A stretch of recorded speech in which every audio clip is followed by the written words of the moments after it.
L'objectif de la procréation médicalement assistée est d'avoir un enfant en bonne santé et non pas forcément d'avoir une grossesse multiple.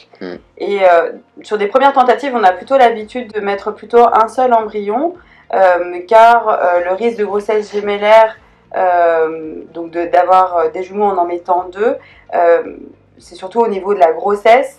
On peut avoir des risques de prématurité notamment, et puis au niveau également obstétrical, au niveau de l'accouchement.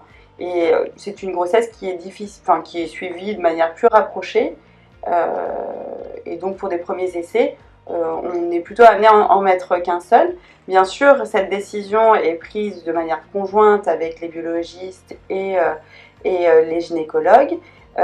Et cette décision est conforme avec votre dossier, c'est-à-dire qu'on prend cette décision par rapport à l'âge de la patiente, les antécédents éventuels. Oui, voilà, c'est une vraie décision qu'on a ensemble, avec vous. Il n'empêche que c'est vrai que toutes les recommandations nationales et internationales vont de plus en plus vers le transfert d'un seul embryon, parce que comme nous le rappellent les gynécologues, c'est quand même la grossesse qui se passe le mieux.